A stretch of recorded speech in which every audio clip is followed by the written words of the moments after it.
Good evening. Welcome to the New School. I'm Luis Jaramillo, the interim director of the School of Writing. I'm so happy we're able to host the Story Prize here at the New School for this, the 9th year. Julie Lindsay, the founder of the Story Prize, and Larry Dark, the director, are great champions of the short story. And those of us here at the New School who study, teach, and practice the art of the short story would like to thank them for their dedication and vision. I'd also like to thank Lori Lynn Turner, Justin Sherwood, Gregory Collins, Karen Callender, Payal Doshi, and Sylvan Simon up in the booth for their help tonight. The host and interviewer for this evening will be Larry Dark, director of the Story Prize. Please join me in welcoming Larry Dark to the stage.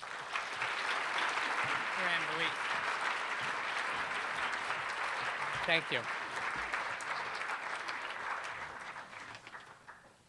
Thank you. Thank you very much. Tonight we will hand out the Story Prize for the 10th time. 9 of those 10 years have been in this auditorium, and as ever, we greatly value our association with the New School Writing Program. We are fortunate, too, to have independent bookseller McNally Jackson sell the books at our event, as they have now for 5 years. McNally Jackson has some special offers, including free shipping for those who want to buy signed copies and have them sent home or elsewhere, so you don't have to lug them around. You can find out more at the table just outside the doors to the auditorium, but not right now. Ultimately, an award like the Story Prize belongs to the constituency it serves, and we're grateful for the enthusiasm so many in the literary community have expressed over the years. I know that many of you in the audience have attended several Story Prize events, and we appreciate your support as well. I'd especially like to acknowledge the Chisholm Foundation, whose visionary backing all along has made the Story Prize possible. Such support for the arts is increasingly valuable and necessary. But let's get to the reason we're all here tonight, to hear authors Andrea Barrett, Rebecca Lee, and George Saunders read from and discuss their wonderful short story collections. George Saunders is the first 2-time finalist for the Story Prize. He was also here 7 years ago. The format of this evening's program remains the same. Each author, in alphabetical order by last name, will come to the podium to read. Then I'll chat with them individually. At the end of the event, Julie Lindsay, the founder of the Story Prize, will announce the winner. But until then, we're here to honor equally all 3 of our finalists. We pay careful attention to every book we receive as an entry for the Story Prize. And as an extension of the award, we offer each author a chance to contribute a guest post to the Story Prize blog. We've been fortunate over the past few years to feature interviews and essays that reveal the work that goes into writing a short story collection, and that includes contributions from this year's finalists. You can find the address of the blog on the back page of your program in very small type. We're also honoring as this year's winner of the Story Prize Spotlight Award an additional book tonight that we feel is worthy of greater attention, Byzantium by Ben Stroud, which you can also find at the book table. That's my last book table reference.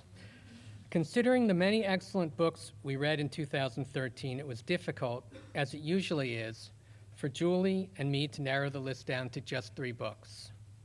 But I don't know if I've ever enjoyed reading any group of finalists as much as I've enjoyed reading Archangel by Andrea Barrett, Bobcat by Rebecca Lee, and 10th of December by George Saunders.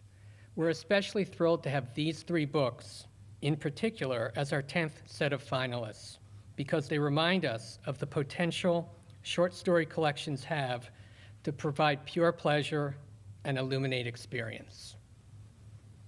I know it was hard for our judges, Stephen Ennis, Antonia Nelson, and Rob Spillman, to choose one collection from among them, and we thank them for making that tough decision. So let's get started. Our first author is Andrea Barrett, who has carved out a unique literary niche, writing rich, skillfully crafted stories steeped in science and history, full of intellectually inquisitive characters and conveyed in exquisite prose. The 5 stories in Archangel take us to farms, cities, island research center, ships at sea, and northernmost Russia.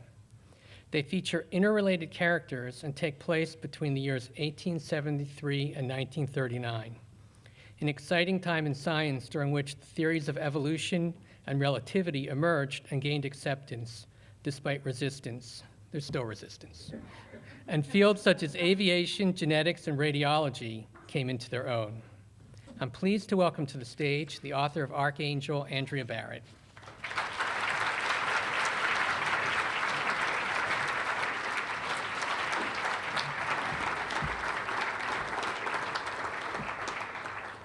Thank you all for being here. This is really thrilling for me, not least because I'm so fond of the works of George Saunders and Becky. Whoa, if I say Becky again, will that happen? Anyway, I'm going to read a little bit from the beginning of a story called The Ether of Space. There was a lot of chit-chat to start. Some the usual, Owen's health, the weather in London, a tactful acknowledgement of the 10th anniversary of Michael's death, but some not. Owen's sister was heading to Russia with a group of Quaker relief workers. His nephew was working for her old teacher at Cornell. His paper on variable stars would be published in the spring. But where was the crucial news? Across the ocean, at her desk in her bedroom in her parents' house in Philadelphia, Phoebe Wells Cornelius scanned the pages of her friend's letter impatiently. Last March, after the fighting had stopped, some British astronomers had quickly organized an expedition to view the eclipse. At 2 different stations along the path of totality, despite clouds in the Gulf of Guinea and a distorted mirror in Brazil, they'd photographed stars in the neighborhood of the sun. The results had been presented in November at a meeting in London that Phoebe had been in no position to attend. And since then, nearly 2 months, it was already January, not just a new year, but a whole new decade. She'd been waiting for Owen to supplement the sketchy, sensational newspaper articles with some first-hand observations. We were all squeezed into the meeting room at Burlington House. The pews were packed and there were people standing behind the last row and in the anteroom. The usual eminences from the Royal Society and the Astronomical Society, J.J. Thomson, Fowler, Lodge, Silberstein Jeans, etc., but also the philosopher Whitehead, several reporters, and many I didn't recognize. About 150 of us, so many the room was steaming despite the wintry day. Dyson spoke first, summarizing the work of the expeditions and then describing the photographs in the most enthusiastic terms, despite the lack of data. He claimed there was no doubt that they had confirmed Einstein's prediction. The sun's gravitational field had been shown to bend the rays of starlight in accordance with his law of gravitation. But Dyson's words don't really explain it. It was more the tone, the feeling in the room. I wish you'd been there. Half of us sighed as the other half gasped, some thrilled and some appalled, and some split between the two. The older members were really upset. I could feel, I'm not sure what that was,